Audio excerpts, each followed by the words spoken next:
تکلیف دیتے ہیں دنیا میں، اللہ نے ان پر دنیا و آخرت میں لعنت فرمائی ہے۔ وَأَعَدَّ لَهُمْ عَذَابًا مُهِينًا، اللہ تعالیٰ نے آخرت میں ان کے لیے دردناک عذاب تیار کر رکھا ہے۔ تو 3 آیتیں کریمہ جو میں نے آپ کے سامنے تلاوت کی ہے، پہلی آیت ہے سورہ مجادلہ کی، دوسری ہے سورہ انفال کی، اور تیسری ہے سورہ الاحزاب کی۔ 3 آیتوں کا مقصد اور مدعا یہ ہے کہ جو بھی اللہ اور اس کے رسول کی مخالفت کرتا ہے وہ دنیا میں بھی خسارے میں ہے اور آخرت میں بھی خسارے میں ہے۔ اور سب سے آسانی اس شخص کے لیے ہے، یا ایھا الذین آمنوا اطیعوا اللہ ورسولہ، فرمایا ایمان والو اللہ اور اس کے رسول کی اطاعت کرو۔ من یطع الرسول فقد اطاع اللہ، جس نے رسول کی اطاعت کی اس نے اللہ کی اطاعت کی۔ ان تینوں آیتوں سے، اور ایک آیت اور ہے بلکہ وہ 10 آیتوں کے بارے میں مفسرین نے فرمایا ہے کہ ایک بدبخت نے رسول اللہ صلی اللہ علیہ وسلم کی شان میں بے ادبی اور گستاخی کی، کیونکہ بعض معاذ اللہ آپ کو جادوگر کہتے تھے، بعض آپ کو مجنون کہتے تھے، بعض آپ کو مزمم کہتے تھے، لیکن حضور فرماتے ہیں وہ جس کو مزمم کہتے ہیں، مزمم کا معنی جس کی مذمت کی گئی، فرمایا ان کا مزمم کوئی اور ہوگا، اللہ نے مجھے تو محمد بنایا ہے، اور محمد کا معنی ہے تعریف کیا گیا۔ تو جتنی حضور کی اللہ کے بعد تعریف کی گئی ہے کسی نبی کی نہیں کی گئی، آپ واقعہ تعریفوں کے لائق ہیں۔ تو نبی پاک کو اس بدبخت نے بے ادبی سے مجنون کہہ کے پکارا، اللہ نے اس شخص کی 10 برائیاں قرآن میں بیان کی، اور آخر میں کیا فرمایا؟ وَقُلْ بَعْدَ ذَلِكَ زَنِيمٌ، فرمایا اے غدیر جو آپ کی شان میں بے ادبی اور گستاخی کرتے ہیں، بدتمیزیاں اور بے ادبیاں کرتے ہیں، ان کی اصل میں خطا ہے، اصل میں خطا ہے۔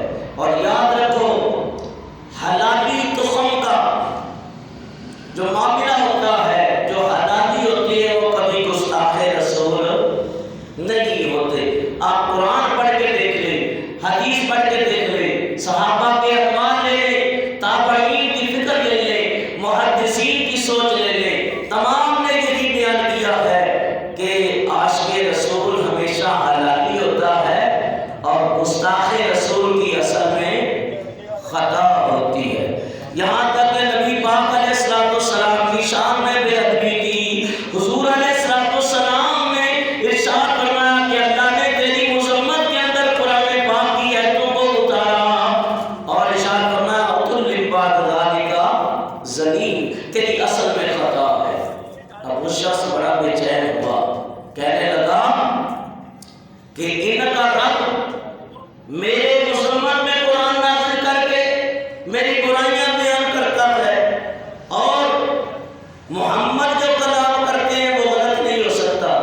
تو بڑا غصے اور طیش میں آ گیا، دوڑتا ہوا کر گیا، ماں لیٹی تھی چھاتی پہ ٹون رکھا، کہنے لگا ماں بتا میں حلالی ہوں یا حرامی؟ ماں نے کہا اگر حلالی ہوتا تو ماں کی چھاتی پہ کبھی پاؤں نہیں رکھتا، تیری واقعہ اصل میں خطا ہے، تبھی تو نبی پاک کی شان میں گستاخی کرتا ہے۔ تو یاد رکھو جس کی اصل میں خطا ہوگی وہ گستاخ ہوگا، بے ادب ہوگا۔ نبی پاک علیہ السلام آپ کے خلیفہ حضرت مولا کائنات علی مرتضیٰ شیر خدا رضی اللہ تعالیٰ عنہ نے ارشاد فرمایا کہ حضور کے دور کے اندر ایک عورت تھی یہودی، وہ اکثر نبی پاک علیہ السلام کی شان میں بے ادبیاں کرتی، گالیاں دیتی۔ ایک شخص نے اس کا گلا گھونٹ کر اسے مار دیا، تو حضور کی بارگاہ میں مقدمہ چلا، یا رسول اللہ کیا حکم دیتے جس نے گلا گھونٹ کے مارا؟ کہا اس سے اسلام کا کوئی قصاص نہیں، جو انبیاء کا گستاخ ہوتا ہے اس کا خون رہتا ہے، بیکار ہے۔ اور اسی طرح ایک نبینہ مسلمان مسلمان ایک یہودی کے ہاں رہائش پذیر تھے، صحابی رسول تھے، نبی نے تھے، وہ عورت اسے کھلاتی پلاتی نیک سلوک کرتی، لیکن وہ رسول اللہ کو گالیاں دیتی اور اعزار رسانی کرتی۔ ایک رات اس اندھے نے، بوڑھے صحابی نے جو آنکھوں سے نگینے تھے، انہوں نے اس کا گلا گھونٹ کر اسے ہلاک کر دیا۔ تو نبی پاک نے فرمایا اس عورت کا خون بھی رہے گا گیا۔ اسی طرح حضور علیہ السلام جب فتح مکہ ہوا، تقریباً یہ 10 ہجری میں ہوا ہے، فتح مکہ ہوا، حضور ہجرت فرما کے آ گئے مدینہ پاک۔ 10 سال بعد جس شہر سے آپ کو مجبور کیا تھا نکلنے پہ، اللہ نے وہ آپ کو دوبارہ عطا کر دیا، یہاں تک کہ مکہ فتح ہوا، لوگ چاند کا چوک اسلام کے اندر داخل ہونے لگے، نبی پاک تشریف لے گئے۔ فتح مکہ کے بعد قریش میں سے کوئی ہو یا دوسرے لوگوں میں جس نے بھی نبی پاک کی شان میں گستاخی کی، حضور نے ان کے قتل کا حکم دیا۔ نبی پاک کے شہزادے کا جب وصال ہوا تو بعض کافروں نے کہا کہ محمد صلی اللہ علیہ وسلم کی نسل منقطع ہو گئی، اب ان کی کوئی اولاد نہیں ہے۔ اللہ نے اس وقت یہ سورت نازل کی، اِنَّا أَعْطَيْنَاكَ الْكَوْثَرَ فَصَلِّ لِرَبِّكَ وَانْحَرْ إِنَّ شَانِئَكَ هُوَ الْأَبْتَرُ۔ محبوب، یہ بے ادب کہتے ہیں کہ آپ کی نسل ختم ہو گئی، ہم نے آپ کو خیر کثیر عطا کر دیا، ہم نے آپ کو روحانی اولاد اتنی عطا کر دی ہے، اتنی روحانی اولاد عطا کر دی ہے، کسی نبی کی اتنی روحانی اولاد نہیں ہوگی جتنی میں مصطفیٰ کی ہوگی۔ اور فصل لربک وانحر، آپ اپنے رب کے لیے نماز پڑھیں اور اپنے رب کے لیے قربانی کریں۔ ان شانئک هو الابتر، اے نبی آپ کا دشمنی ابتر ہے، ذلیل و رسوا ہے۔ اور پھر حضور علیہ السلام نے فرمایا، یاد رکھو، اور اساری مسلول علی شاتم رسول کتاب ہے، اس کے اندر بھی لکھا ہے کہ گستاخ رسول کی توبہ قبول نہیں ہے۔ اور حضرت عمر نے اپنے عمل سے بھی یہ ثابت کیا کہ پانی کا جھگڑا تھا ایک صحابی کا کسی کے ساتھ، اور صحابی رسول نے فیصلے کے لیے نبی پاک کو منتخب کیا، حضور نے فیصلہ دے دیا، کس کے حق میں؟ مخالف کے حق میں، جس سے اس کا جھگڑا تھا، لیکن وہ جو مسلمان تھا وہ ظاہری کا مسلمان تھا، اندر سے منافق تھا۔ رسول اللہ کے فیصلے کو ٹھکرا دیا اور حضرت عمر کو اختیار کیا۔ حضرت عمر نے اس منافق کی گردن اتار دی، فرمایا کہ جو نبی کے فیصلے کو نہیں مانتا اس کا فیصلہ عمر کی تلوار کرتی ہے۔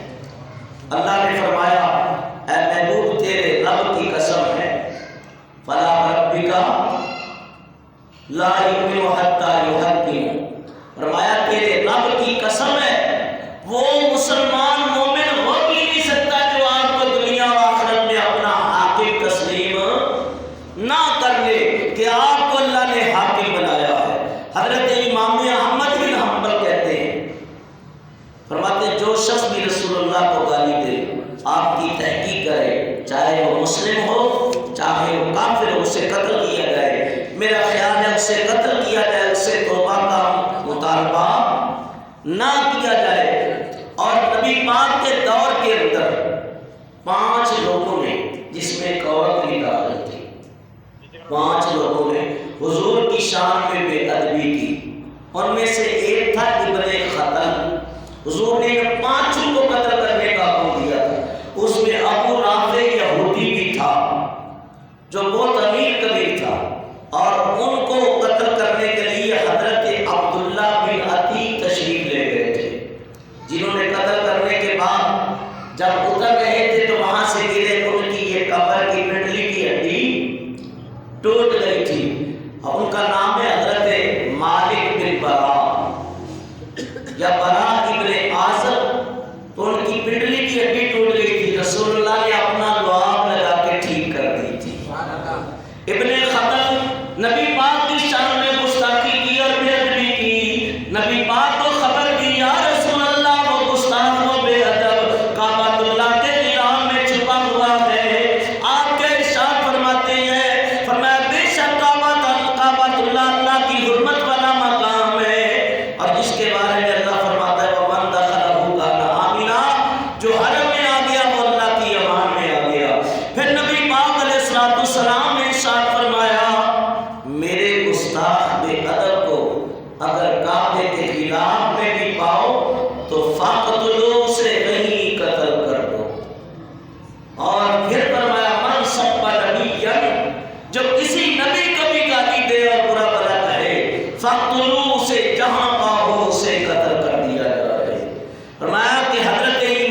جس قوم میں نبی پاک کی شان میں بے ادبی اور گستاخی کی جائے، اس قوم کے لیے آپ کیا کہتے ہیں؟ کہا قوم کو چاہیے کہ بدلہ دے۔ اگر قوم سست روی کا شکار ہو جائے اور وہ کوئی چارہ نہ کرے تو ایسی قوم کے لیے مر جانا ہی بہتر ہے، اسے زندہ رہنے کا کوئی حق حاصل نہیں۔ یہ آیتیں، یہ حدیثیں، یہ باتیں کر کے میں نے آپ کے سامنے یہ واضح کر دیا کہ گستاخ رسول کی سزا واجب القتل ہے، اس کے لیے کوئی رعایت نہیں۔ ایسا ہی ایک واقعہ 1929 کے اندر پیش آیا اور 1908 کے اندر بروز جمعرات 8 ذی-القعدہ 1336 کوچہ چابک سوارا محلہ سرفروشاں سریاں والا بازار اندرون رنگ محل لاہور میں کاشف رسول پیدا ہوا اور بروز جمعرات اور باغ میں نام رکھا علم و دین۔ والد کا نام ہے طالب مند۔ حضرت کے دو بھائی، بڑا بھائی ہے محمد دین اور دوسرے بھائی کا نام ہے غلام محمد۔ 1908 کے اندر یہ پیدا ہونے والا بچہ جس نے پوری دنیا کے اندر علم و دین کے لقب سے شہرت پائی ہے اور جس دن آپ پیدا ہوئے، جس سن آپ پیدا ہوئے، وہ سن بھی بڑی اہمیت کا حامل ہے۔ اور اس سن کے اندر عرب جو ہے اس وقت اتنے مالدار نہیں تھے، نہتے تھے، ان کے بعد اتنے ہتھیار نہیں ہوتے تھے۔ فرانسیسیوں سے ان کا مقابلہ ہوا۔ فرانسیسی جو آج گستاخیاں کر رہے ہیں، بے ادبیاں کر رہے ہیں، شروع سے بدبخت ایسے لوگ ہوئے، عربوں نے ان کا مقابلہ کیا اور ان کو شکست دی۔ اور اسی سال سلطان عبد الحمید خان نے پارلیمنٹری حکومت جو ہے وہ عوام کو دی، جس کا پوری پارلیمانی ایک کمیٹی ہوتی ہے تشکیل دی ہے، جس طرح ہماری حکومت پاکستان۔ اور مرزا غلام محمد قادیانی جس نے دعوی نبوت کیا، یہ بھی 1908 میں مرا۔ اور بھی بہت سارے واقعات ہیں۔ غازی علم-الدین رحمۃ اللہ تعالیٰ علیہ، آپ کی ماں فرماتی ہیں جب یہ غازی علم-الدین پیدا ہوا تو مجھے خواب آئے، اب یہ 1 سال کا تھا علم-الدین، تو اکثر دروازوں کے اوپر آتے ہیں مانگنے والے، لیکن آج کل کے مانگنے والوں کی طرح نہیں ہے۔ پہلے والے جو مانگنے والے تھے وہ واقعہ جو مستحق ہوتے تھے اور بعد اس لبادے میں مجذوب ہوتے تھے، بعد اس لبادے میں مانگنے کی روح کے اندر کبھی اولیاء اللہ بھی آ جاتے تھے اور کوئی اشارہ اور کنایا دے کر چلے جاتے تھے۔ علم و دین کی والدہ کہتی ہے کہ ایک فقیر میرے دروازے پہ آیا، کہنے لگا کہ تیرے بچے کی جبین میں بڑی سعادت مندی دیکھ رہا ہوں، اس کا خیال رکھنا اور بازار سے اس کو جو کپڑے لا کے پہنائے سبز رنگ کے پہنانا۔ میں دیکھ رہا ہوں، میری آنکھ دیکھ رہی ہے، اس بچے کی جبین کے اندر بڑی سعادت مندی کی آثار نمایاں ہے۔ یہ بچہ ان قریب روئے زمین کے اندر اپنے والدین اور خاندان کا نام روشن کرے گا۔ تو ماں کہتی ہے کہ میں نے بڑی توجہ کی علم و دین کے اوپر، یہاں تک کہ علم و دین رحمت اللہ تعالیٰ علیہ پروان چڑھنے لگے۔ چڑھتے چڑھتے 18 سال کی عمر ہوئی، ٹوٹل عمر ان کی حضرت کی علم و دین رحمت اللہ علیہ کی بعد نے 18 سال کا ہے اور بعد نے 20 سال کا۔ اور 1883 کے اندر ایک بدبخت پیدا ہوتا ہے جس کا نام تھا راجپال، اور 1923 کے اندر وہ ایک کتاب لکھتا ہے، اس کتاب کا نام اس نے رکھا رنگیلہ رسول۔ استغفر اللہ، الیاذ باللہ تعالی، میں اس کی باتیں نہیں آپ کو بتا سکتا۔ اب باتیں اتنی سخت ہے کہ میں زبان پہ لاتے میری زبان بھی لڑکھڑاتی ہے، میں ان باتوں کو دہرانا نہیں چاہتا جو اس گستاخ بے ادب نے اس کتاب کے اندر لکھی، اور جس کتاب کی چھپانے کی وجہ سے، کیونکہ اس کی کتابوں کی دکان تھی اور یہ ہندو تھا، آریہ مذہب کی کتابیں جس نے مسلمانوں کے رسول کی حالت، اہل بیت، نبی پاک کی ازواج، حضور کے صحابہ کی شان میں بے ادبیاں اور عبارتوں کو کروڑ کروڑ کے یوں پیش کیا کہ جب وہ کتاب منظر عام پہ آئی تو کروڑوں مسلمانوں کو دلوں کو صدمہ پہنچا، غیظ و غضب میں آئے اور ان کو بڑی تکلیف پہنچی۔ یہ ظاہر ہے کہ رسول اللہ کی شان میں کوئی بے ادبی کرے اور مسلمان برداشت کرے، یہ تو ہو بھی نہیں سکتا۔ یہاں تک کہ ہر طرف انارکی پھیل گئی، لاہور کے اندر جگہ جگہ جلسے شروع ہو گئے۔ علماء نے اپنا کردار ہر دور میں ادا کیا اور اس وقت حضرت پیر جماعت علی شاہ صاحب، علامہ ابو الحسن قادری رحمۃ اللہ علیہ، حضرت مولانا دیدار علوی رحمۃ اللہ علیہ، حضرت شمس الدین بخاری رحمۃ اللہ علیہ، حضرت غزالی زمان رحمۃ اللہ علیہ کے استاد فرمایا بڑے بڑے جید علماء اس وقت کے، انہوں نے اس وقت کی حکومت سے مطالبہ کیا اس کتاب کو بند کیا جائے اور راجپال کو سزا دی جائے، کم سے کم 6 مہینے سے قید کیا گیا۔ اور پھر ہندوؤں کی حکومت تھی انگریز کی، تو لہٰذا یہ 6 مہینے بعد چھٹ گیا۔ اب غازی علم الدین سے پہلے 2 حملے اس بدبخت کے اوپر ہوئے۔ ایک کا نام تھا خدا بخش، اس نے حملہ کیا، یہ اس کے حملے سے بچ گیا، 6 بار کیے، اس کے بعد یہ بچ گیا۔ پھر پشاور سے ایک پٹھان چلا تھا جس کا نام تھا عبدالعزیز خان، وہ تجارت کے بہانے سے آیا تھا، اس نے اس کے اوپر وار کیا، اس سے بھی بچ گیا۔ یہ سعادت اللہ نے علم الدین کو عطا کرنی تھی۔ حضرت غازی علم الدین رحمۃ اللہ تعالیٰ علیہ فرماتے ہیں میں رات سویا تو مجھے ایک سفید ریش بزرگ کا دیدار ہوا، مجھے ایک اللہ کے نیک بندے کا دیدار ہوا، اور خواب کے اندر وہ آ کے کہتا ہے علم الدین تو سو رہا ہے لیکن تیرے نبی کی عزت و ناموس کے خلاف دشمن بڑا ہرزہ سرائی کر رہے ہیں اور تو بڑے آرام کی نہیں سو رہے۔ رات 2 بجے کا ٹائم، علم الدین کہتا میں ہڑ بڑا کے اٹھ بیٹھا اور ساری رات بے چینی میں گزر گئی۔ بعد میں لکھا ہے کہ 3 راتیں علم الدین کو یہ خواب آتا رہا اور صبح ہو گئی۔ ان کا ایک دوست ہے جس کا نام تھا شیدا، اس کے ساتھ اکثر علم الدین جاتا تھا، اس نے اپنا خواب بیان کیا۔ اس نے کہا یار خواب جو تو نے دیکھا ہے وہی خواب میں نے دیکھا ہے۔ اور رات ہو گئی تو بھاٹی دروازہ لوہاری گیٹ جو ہے یہاں پروگرام ہو رہا، یہاں علم الدین گیا تو وہی تقریریں چل رہی ہیں۔ کوہاڑ گئے اپنے والد کے ساتھ، عالم کے ساتھ، تو وہاں جمعے کی نماز میں گئے تو ایک بزرگ عالم جو بڑے بزرگ تھے اور بوڑھے تھے، وہ رو کے تقریر کر رہے تھے کہ یا رسول اللہ میں بوڑھا ہوں، میری اس جرم ضعیفی کو معاف کر دیجئے گا، اگر میں جوان ہوتا تو میں آسرا نہ کرتا، میں آپ کے گستاخ کو جا کے قتل کر دیتا۔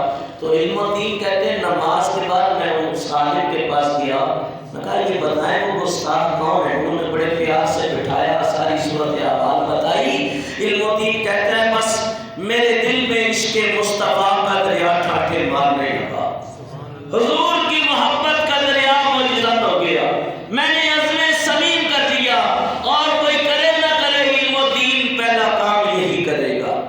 علم الدین کہتا ہے کہ میں نے اپنے دوست سے مشورہ کیا، شہدے سے، کہا پرچی ڈال دیں جس کا نام نکلے گا وہی یہ کام سر انجام دے گا۔ کہا پہلے بار ڈالی تو پھر علم الدین کا نام آیا، کہا نہیں یار دوسری بار کرتے ہیں، کہا دوسری بار کی پھر علم الدین کا نام آیا، کہا یار 3 ہوتی ہیں باتیں، آخری بار دل کو تسلی دینے دے، ایک بار اور کر۔ جب تیسری مرتبہ ڈالا تب بھی علم الدین کا نام آیا۔ شہدا کہنے لگا تجھے سلام ہو، نبی پاک کی عزت و ناموس کی حفاظت کا ذمہ تیرے سر آیا ہے۔ علم الدین نے خنجر لیا اور تیاری کر لی، باپ کو نہیں بتایا، ماں کو نہیں بتایا، کہیں راستے میں رکاوٹ ہے نہ ہو۔ ہاں باپ سے یہ پوچھ لیا تھا ابا جو اس گستاخ کو مار دے گا اس کے لیے کیا حکم ہے؟ کہا حکومت اس کو قتل کرے گی، پھانسی پہ چڑھا دے گی۔ ساری باتوں کی ساری اسٹڈی بھی کر لی، دیکھ لیا، سوچ لیا، مشورے بھی لے لیے، اور پھر خنجر بھی لے لیا، تیاری کر لی، اور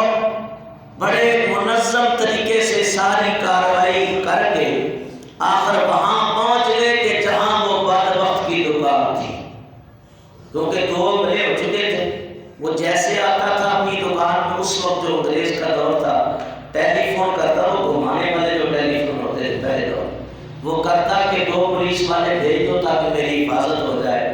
کھوکے پہ بیٹھا انتظار کر رہا تھا عاشق رسول۔ جیسے اس نے بتایا کہ وہ گاڑی سے اترا ہے، ابھی جا کے وہ کرسی پہ بیٹھا ہی تھا کہ علم الدین پہنچ گیا۔ حضرت غازی علم الدین نے خنجر نکالا اور فرمانے لگے، بتا کیا تو ہی وہ بدبخت ہے جس نے میرے نبی کی شان میں بے ادبی اور گستاخی کی ہے؟ تو ہی ہے وہ جس نے کتاب لکھی ہے؟ اس نے کہا ہاں میں لکھی ہے، تم نے جو کرنا ہے کر لو۔ بس اتنا سننا تھا، علم الدین نے خنجر اس کے سینے میں اتار دیا اور اتار کر اس کو واصل جہنم کیا اور باہر نکلے، نلکے پہ خنجر کو دھویا۔ بات جو جنہوں نے دیکھا وہ بیان کرتے، کتاب میرے سامنے، تو بڑے پھر خیال آیا کہ وہ مصیبت بدبخت بچ نہ گیا ہو۔ پھر واپس آئے تو وہ مر چکا تھا اور علم الدین کو پکڑ لیا گیا۔ 6 مہینے مقدمہ چلا علم الدین کا، لیکن علم الدین رحمۃ اللہ تعالیٰ علیہ آپ کے مقدمے کے لیے بڑے بڑے وکیل اور لا کا علم رکھنے والے اور سب سے آگے برسر میدان جو تھے وہ قید اعظم محمد علی جناح تھے، جو اس مقدمے کی پیروی محمد علی جناح کے بارے میں آتا ہے۔ یہ ایسے وکیل تھے کہ جن کے سامنے کوئی عام وکیل تو ٹھہر ہی نہیں سکتا تھا۔ اللہ نے بڑی ذہانت اور فطرت سے نوازا تھا، ذہین و فتیل بڑے تھے، فوراً حاضر جواب تھے۔ ان کی حاضر جوابی کی ایک بات میں آپ کو بتاتا ہوں۔ ایک مرتبہ یہ ہندوستان میں پاکستان نہیں بنا تھا تو ایک کالج کے اندر یہ گئے تقریر کرنے کے لیے، اور جاتے جو پڑھے لکھے لوگ ہوتے یونیورسٹیوں میں کالجوں میں، تو وہاں ہندو اور مسلم طلباء سارے بیٹھے ہوئے تھے۔ تو کچھ ہندو لڑکے کھڑے ہو گئے، کہا مسٹر جناح آپ پاکستان بنا کے قتل و غارت گری کرانا چاہتے ہیں اور اس ہندوستان کے اندر فتنہ اور انارکی پھیلانا چاہتے ہیں؟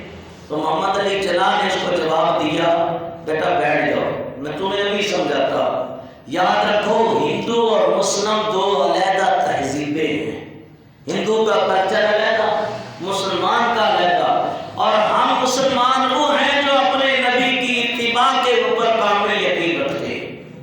تو انہوں نے پانی کا گلاس منگایا، کہا پانی کا گلاس آدھا پیا۔ ہندو لڑکا جس نے سوال کیا تھا کہ میرا بچہ ہوا پانی پی لے، اس نے نفرت سے دیکھا، میں ایک مسلم کا پانی پی لوں ہندو ہو کے؟ یہ میں نہیں پی سکتا۔ آپ نے ایک مسلمان کو بلایا، فوراً بسم اللہ پڑھ کے پی گیا۔ کہا یہ فرق ہے تمہارے اور ہمارے اندر کہ تم مسلمان کے پانی کو جب برداشت نہیں کر سکتے بچے ہوئے کو، تو اس کی ذات کو کیسے برداشت کر دو گے؟ جبکہ میرے نبی کی تعلیم یہ ہے کہ مسلمان کے جھوٹے کے اندر بھی اللہ نے شفا رکھی ہے۔ یہ ان کی عقل مندی تھی محمد، اور خاص کر رسول اللہ کی نظر کرم بھی تھی اس پردے کے اوپر، کیونکہ جب یہ پاکستان بن رہا تھا نواب افغان آباد نے کہہ دیا تھا کہ میں جناب کو ووٹ نہیں دوں گا، اس کے حق میں نہیں۔ وہ کہتے ہیں نواب افغان آباد رات میں سویا تو مجھے رسول اللہ کی زیارت ہوئی، کہا جناب کا ساتھ دو تاکہ مسلمانوں کا وطن معاشرے وجود میں آئے۔ اور یہ تو شکستہ کے لوگ واپس چلے گئے تھے، لندن چلے گئے تھے، وہاں بھی ان کو زیارت ہوئی کہ فوراً جاؤ اور مسلمانوں کے لیے ایک ملک کا اہتمام کرو۔ تو یہ عام لوگ نہیں تھے، خاص تھے۔ تو جناب ان دنوں میں نئی نئی وکالت کا کورس پاس کر کے آئے تھے، ادھر یہ علم الدین کا واقعہ ہوا تو اس نے کہا کہ میں مقدمہ لڑتا ہوں، علم الدین کا کوئی پیسہ نہیں لوں گا۔ اور علم الدین کو کہا تو ایک بات میری مان لے، دنیا کی کوئی عدالت تجھے تختہ دار پہ نہیں لٹکا سکے گی۔ کہا جناب کیا کہتے ہیں؟ کہا یہ کہہ دو کہ جب میں نے راجپال کو قتل کیا تو میں ہوش میں نہیں تھا۔ غازی علم الدین مسکرا پڑے اور کہنے لگے کہ آپ کیا کہتے ہیں، زندگی میں ایک لمحہ ہی کو یہ ہوش کا آیا تھا، میری زندگی میں یہ ایک ہی لمحہ ہوش کا آیا تھا۔ جناب عبدالستار خان نیازی جو میاں والی کے رہنے والے تھے، ساری عمر رسول اللہ کی عزت و ناموس عقیدہ ختم نبوت کی حفاظت کی ہے، باتیں کرنا آسان ہے، تقریریں کرنا آسان ہے، اور شادی نہیں کی اس وجہ سے جب تک اس وطن کے اندر نظام مصطفیٰ قائم نہیں ہوتا میں شادی نہیں کروں گا۔ بوڑھے ہو گئے، بھٹو کے دور میں پھانسی کا حکم ہو گیا، 3 دن 3 راتیں کان کوٹری میں رہے۔ کسی نے نیازی صاحب سے پوچھا آپ کی زندگی کتنی؟ کہا 3 دن 3 راتیں۔ کہا حضور بوڑھے ہو گئے آپ 3 دن 3 راتیں؟ کہا میں اسی کو زندگی سمجھتا ہوں، وہ 3 راتیں اور 3 دن جو رسول اللہ کی محبت میں گزرے ہیں اور میرے اوپر کیفیتیں تاری، جو ہجابات اور پردے اٹھے اور مجھے جو زیارتیں ہو رہی ہے، میں اسی کو اپنی زندگی سمجھتا ہوں۔ علم و دین نے بھی کہہ دیا جناب صاحب میں رسول اللہ کی ناموس کے اوپر قربان ہونے کے لیے تیار ہوں، اور یہ تو ظاہری زندگی ہے، یہ ایک زندگی ہے علم و دین کی، اگر ہزاروں بھی ہو تو ایک ایک کر کے نبی پاک کی عزت و ناموس پہ قربان کرتا چلا جاؤں۔ آخر مقدمے کی پیروائی تو ہوتی رہی اور عدالت نے 22/5/1929 کو پھانسی کا حکم سنایا عدالت کے اندر، اور علم و دین نے عدالت میں یہ بیان دے دیا اور آخری وصیت کی اور کہا سردار جو اس وقت ہندوؤں کے جو تھے اس سے ملاقات کی، کہا دیکھو میرے ہندوؤں سے کوئی عداوت نہیں ہے، میری ان سے کوئی لڑائی جھگڑا نہیں، لیکن راجپال مفسد اور فسادی ہے، اس نے کتاب لکھ کے رسول اللہ کی شان میں بے ادبی کر کے مسلمانوں کے جذبات کو مجروح کیا ہے، لہذا کوئی بھی عاشق رسول اور امتی اپنے نبی کی شان میں بے ادبی برداشت کر سکتا نہیں ہے، اور میرا کسی سے کوئی جھگڑا نہیں۔ جب اس کو کہا گیا کہ تمہیں پھانسی دے دی جائے گی تو کہا شکر الحمدللہ، چہرہ کھل اٹھا۔ آپ کسی مجرم کو دیکھیں اس کارروائی کو، جو عدالتوں میں کام کرتے ہیں جاتے ہیں، تو جیسے مجرم کو سزا دی جائے چہرے کی ہوائیں اڑ جاتی ہیں، رنگ پیلا زرد پڑ جاتا، بڑے بڑے طاقتور جنگی جوانوں کو دیکھا حواس باختہ ہو جاتے ہیں، چہرے کی رنگت تبدیل ہو جاتی ہے، لیکن علم و دین کے چہرے پہ وہی نورانیت ہے۔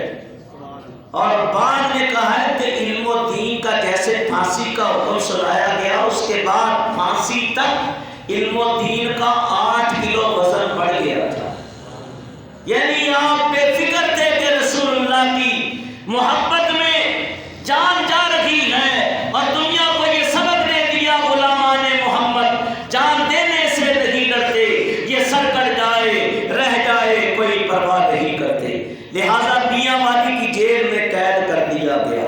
علم و دین رحمۃ اللہ تعالیٰ علیہ فرمایا کہ جو عام سال آدمی تھا جس نے قرآن پاک کی حفظ بھی نہیں کیا، نہ کوئی حافظ نہ تو قاری نہ عالم، لیکن اللہ تعالیٰ نے انہیں اپنے محبوب کی عزت و ناموس کے لیے چنا۔ ہزاروں علماء، لاکھوں متقی اور پڑھے لکھے لوگ بھی وہ مقام حاصل نہ کر سکے، علم و دین عالم فانل پوری روئے زمین پہ نبی کے عاشق رسول کے لقب سے مشہور ہو گیا، اس لیے کہ رسول اللہ سے جو وفا کرتا ہے اس کے ساتھ ساری دنیا ہی وفا کرتی ہے۔ اور سیال شریف کے پیر حضرت ضیاء الدین سیالوی آئے، ملاقات کے لیے بڑے بڑے پیران اعظام آئے، عاشق رسول کو دیکھے، علم و دین کے پاس جب آئے تو چہرے سے نور کی لاٹیں نکل رہی ہیں، لمبا چوڑا قد حضرت کا، وقت کے بڑے عالم محدث اور بہت پیارے قاری قرآن، کہنے لگے علم و دین کے پاس جب پہنچے اور دیکھا تو آنکھوں سے آنسوں کے دھارے بہہ نکلے۔ علم و دین کہنے لگے حضور آپ کیوں روتے ہیں؟ عاشق رسول نبی کی دربار میں حاضری کے لیے تیار ہے اور آپ رو رہے ہیں، اور فرمایا علم و دین تیری کوئی خواہش ہے تو بتا۔ کہا حضور میں نے سنا ہے سیال والا پیر قرآن بڑا پیارا پڑھتا ہے، سبحان اللہ، میرے دل کی خواہش اور تمنا ہے کہ آپ سورہ یوسف کی تلاوت مجھے سنائیں اور میں سورہ یوسف کی تلاوت سننے کے لیے بے قرار ہوں۔ حضرت سورہ یوسف کی تلاوت کرنے لگے، قرآن پاک کی تلاوت شروع ہوئی، چند آیتیں پڑھی تو حضرت کے اوپر کیفیت تاری ہو گئی۔ حضرت ضیاء الدین سیالوی رحمۃ اللہ علیہ نبی پاک فرماتے ہیں کہ اچھی آواز والے سے قرآن سنا کرو. قرآن کا سننا رسول اللہ کی سنت ہے، صحابہ کی سنت ہے، تابعین کی سنت ہے. اکثر اولیاء حضرت بولی کلندر، خواجہ غریب نواز، حضرت شیخ عبد القادر جیلانی اکثر حافظ اور قاریوں کو بٹھا کے ان سے قرآن پاک سنا کرتے تھے. اور قرآن پاک سننے کی برکت یہ ہے، اللہ فرماتا ہے وَإِذَا تُلِيَتْ آيَاتُهُ زَادَتْهُمْ إِيمَانًا وَعَلَىٰ رَبِّهِمْ يَتَوَكَّلُونَ. فرمایا ایمان والوں کے اوپر جب اللہ کے قرآن کی آیتیں پڑھی جائے، اللہ کے قرآن کی تلاوت کی جائے، ان کا ایمان اور بڑھ جاتا ہے. بلکہ ایک صحابی بہت پیارا قرآن پڑھتے تھے. نبی پاک رات کو تہجد کے ٹائم اس کے